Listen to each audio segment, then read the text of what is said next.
Hey guys, welcome back to the homestead. I'm Salisha, this is Hillside Homesteading, and today it is official seed starting day. So I'll be starting just a few of the seeds that I'll be planting for this year's garden. It's still very much winter here, pretty cold, but it's starting to warm up, and I have maple sap being tapped right now on my maple trees. But while I'm inside today, I thought it would be a great day to start some of the seeds that are going to take a little bit longer germinate, and the seeds that need to be started at least a couple of months before we transplant them outside. I have a few things that I want to get started today, one of them being some of my Caribbean sweet pepper seeds that I got from the Caribbean, which is going to be super exciting to grow something new and different that I've never grown before, as well as some other seeds. I have like a foxglove flower here that needs to be started 6 to 8 weeks prior to bringing them out. So I have some of my seed starting mix here. Actually, this is just potting soil. And then I have a few other things that I want to get started today. So I'll show you what I plan on starting. Some of them being some of my brassicas, because I want to do like a pretty early spring garden.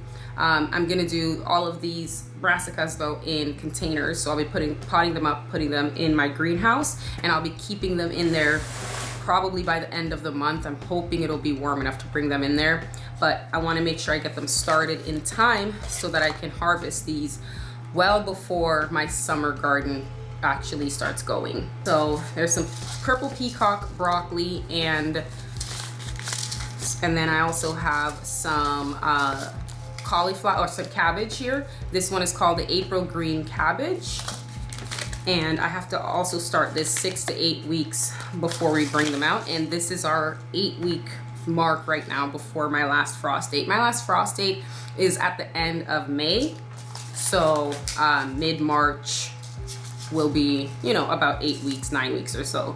So I also have this broccoli here. It says 4 to 6 weeks starting it, but I want to get these started pretty quickly because, again, I'm going to put these in my greenhouse and keep them in there. So these will be brought out earlier than the summer crops, which won't be brought out or started until, I think I'm going to start most of my summer stuff around April 15th, so that we have about 4 weeks till the end of May. All right, so I also have some, this one is called the Easy Sow broccoli. They're pelleted seeds, so they're a little easier to start. And this one is also about 6 weeks prior. St. John wort. I've tried growing these in the past. I haven't been successful. The one thing that's my Achilles heel, actually, about gardening in general is just trying to grow flowers. I haven't been very successful at growing flowers, but I'm really trying, and this year I want to put in some extra effort into getting my flowers, and just seeds are a little bit harder to germinate. I want to get these going. So the St. John wort is supposed to be 6 to 8 weeks as well. And then I have, these are the special Caribbean sweet pepper seeds that my mom brought back from her trip there. And let's see what else I want to start right now. Everything else I think is going to be for the summer garden. I do have some mixed flowers here. This is just an old-fashioned garden mix, and it's just, look at how pretty those are. Like, beautiful, right? Absolutely beautiful. So imagine having these two go together. So pretty. So, okay, let's get started with the ones that I know I'm gonna start for sure today, which is going to be the sweet peppers. We have to start these because they're naturally grown in the Caribbean, where they don't get winters. So they usually have as much time as they need to grow and to produce fruit. So I have to start these way sooner than I would normally start any of my actual summer garden seeds, because all of the peppers, tomatoes, and the summer crop, those actually don't need to be started until way later. But because these peppers are used to being grown in the Caribbean, I have to start these now so they can get a head start, so that I can have some sort of harvest before the frost kicks in the fall. So that's mostly what I want to do today, is get these guys started. And then I also wanted to get my St. John wort and then a few of the brassicas, like the broccoli and the cabbage, which are going to be grown in containers in my greenhouse. Okay, so we're going to start with, I have this little seed starting tray here with all of these little containers. They're so cute. I actually ended up getting this from the dollar store. You don't have to spend lots of money on starting seeds. Honestly, you can find a lot of seed starting supplies at your local dollar store or whatever discount stores there are. A lot of these are on sale right now, and especially you can buy them for a lower price in the winter time or when it's off season. And that's what I did. I bought these like a couple months ago, and I've just had them here sitting and waiting, and this was like, I think $3, and there's a lot of little things here, and it's a pretty like party tray, so I don't have to worry too much about it falling apart when it's full. So that's what I'm gonna do. So all of the seeds in this package here, and I'll know that this is all of my early starting seeds. So let's get going, and we'll plant these and get them started. So here I have some of my potting soil. It's not seed starting mix. You could use seed starting mix because it's sterile, it'll work, and that's usually what's recommended, but I don't have any, and I usually start my seeds in just regular potting soil, just organic soil, and it does pretty well. The only things I have an issue with growing in potting soil are like the really fine, tiny like flower seeds, or really fine like lettuce seeds. Sometimes they need that lighter soil. So if you're gonna do like lettuce or really tiny seeds, then do them in a seed starting mix. But anything bigger like peppers, cucumbers, tomatoes, and even pelleted seeds will do fine in just regular potting soil. So that's what I'm gonna do. And I had to bring this soil in a couple days ago and just leave it in the house so that it would thaw, because everything is still frozen. The soil is still very frozen around here. So I'm just gonna fill this up. And I'm just doing this in my kitchen on my island today because it's cold downstairs on the second floor, and it's just a lot more comfortable to just hang out in my kitchen and just do this.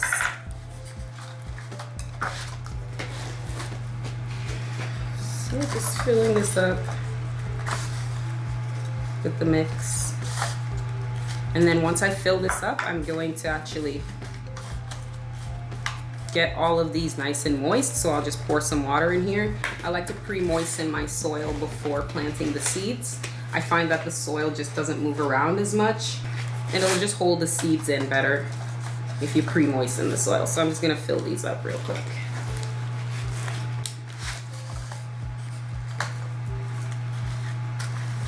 This is the messiest part.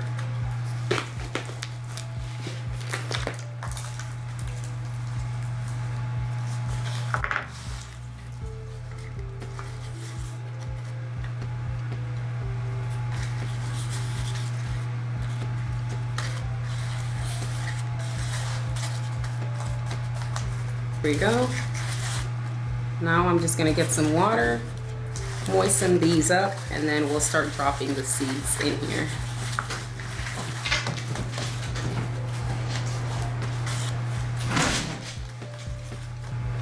Okay, so I'm just gonna water these just a little bit. Just pour some water in.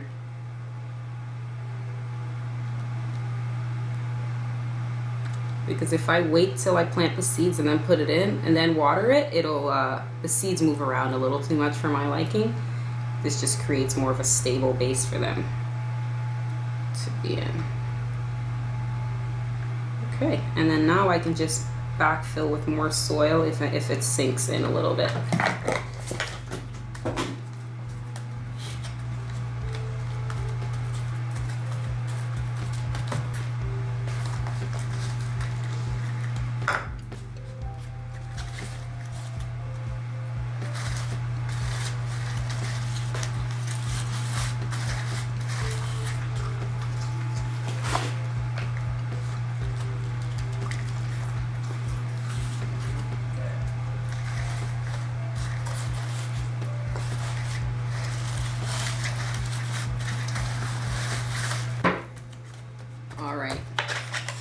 Now we're ready to get the seeds in here. And this is perfect. So I'm just gonna clear off some of the soil here. Get these seeds ready. Let's get a little closer so you can see exactly what I'm doing here. So I'm gonna put 2 seeds in every cell because these are pretty big seed starting trays here. So I'm just gonna drop 2 in each of these. So 1, 2. 1, 2.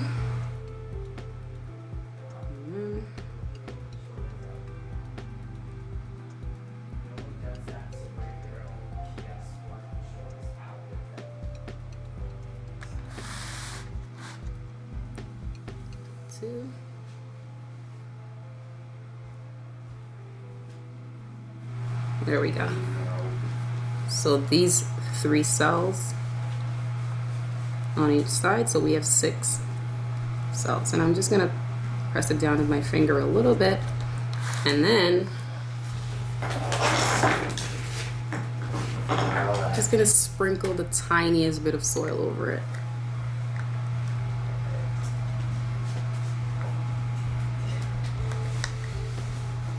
That's it. Okay. I'm just gonna kind of just pat that down, and then we'll give them 1 more drink of water. I'm just gonna pat that down. I'm gonna get a label in here now before I forget exactly what I planted here. So let me grab the label. Okay, so I'm gonna use one of these to make some labels for my plants. And this is a hack that I've been doing for quite some time. So all you wanna do is take like a yogurt container. This one's just a sour cream container. Use my scissors to cut around.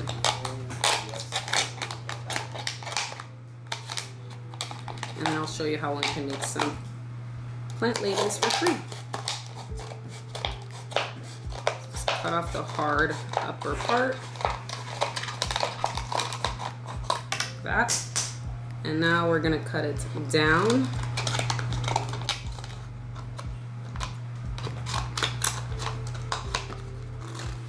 Cut around the base. And then you're gonna use this part to write the label of whatever it is, and then we're gonna stick that in the soil. So all we're gonna do is make it like this and cut them into little strips.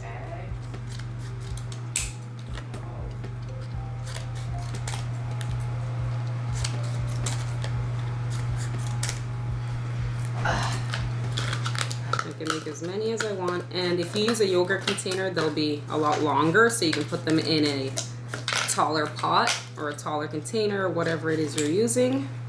So it's quite simple. Just cut them off like that.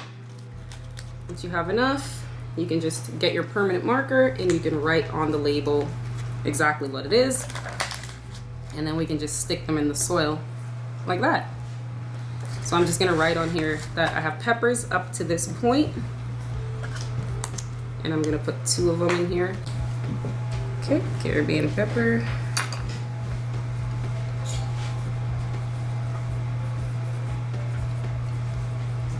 Shut this off. Okay, so label these, and I'm just gonna stick them in there. And last thing I gotta do is just add a little bit more water on top of these, and then we're gonna start.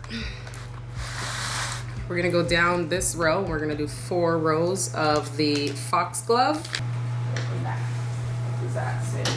Here. Here. I already opened it. Got a better marker. Just let it dry off a bit. Okay. Now I'm gonna start the foxglove, and let's just see how these ones look.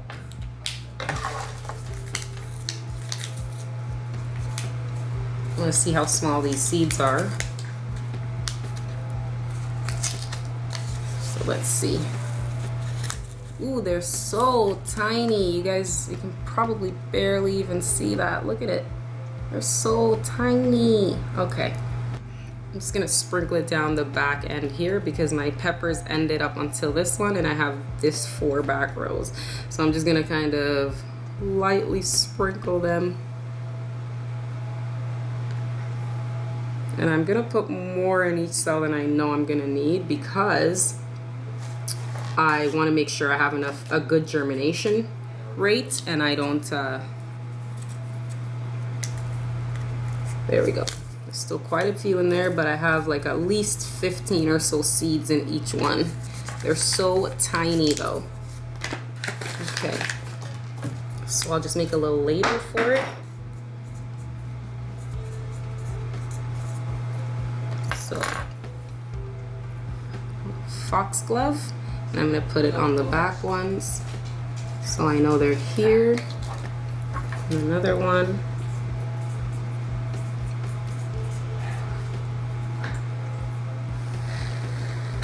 Right there, so I know the foxglove is from here to here in the back row. And then all I'm gonna do is really just rub my finger over the soil for the foxglove. I really don't want to bury them like I did the pepper seeds. I'm really just gonna tap them in to make sure they have good soil contact, and then I'll give them a little bit more water. But I'm not covering them up at all. Okay, that's good. Now we're gonna fill up the rest of these cells here, and I'm gonna go in with, let's do St. John wort next. And they're tiny little black seeds. Let's see how small they look. You see? Tiny, tiny little black seeds. I'm gonna do pretty much the same thing I did with the foxglove. I'm just gonna sprinkle them in one of these rows here. So just a few little seeds in there, and I'm just gonna do three cells with them.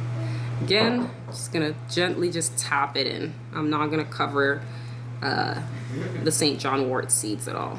Can I go and eat this? Just tap it in to make sure we have soil contact. Okay, now I'm gonna label it again. St. John wort.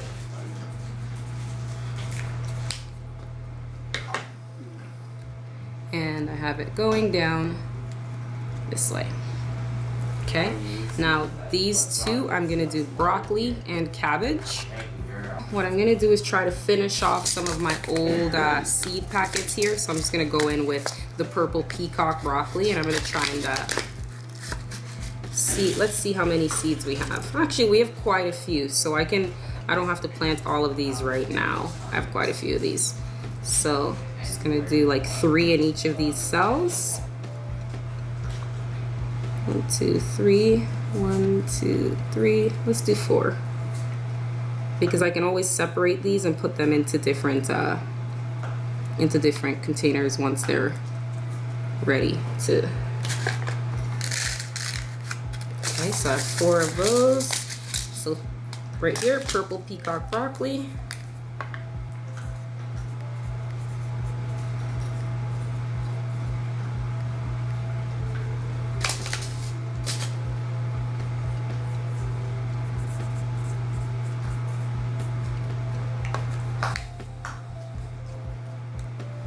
Okay, purple peacock right there. And then we're gonna do some of the cabbages right here.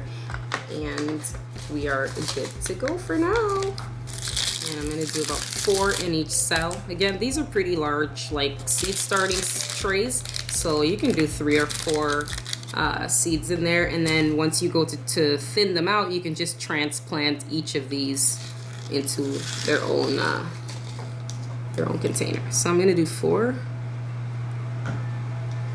to 5. I want to make sure I get good germination. Some of them might have 6 or so. That's okay. And just again, pat it down. But with the broccoli and the cauliflower, I'm going to add a little bit more soil over top. And then we're going to give this all a good drink. April green. All right. And again, I'm just gonna very gently sprinkle on some of the soil over top. Not a lot. Just wanna cover them like with a 1/4 inch of soil or so. Okay. All right, now I'm gonna just get some water and we'll saturate these. And then I'm gonna put them on top of my heat mat to make sure that I get a good germination going here with these. So let me get the water and then we'll put them on the heat mat. Some water over top. And I just use something small to get the water in here without it spilling all over or displacing the seeds, which is the main thing I'm trying not to do here.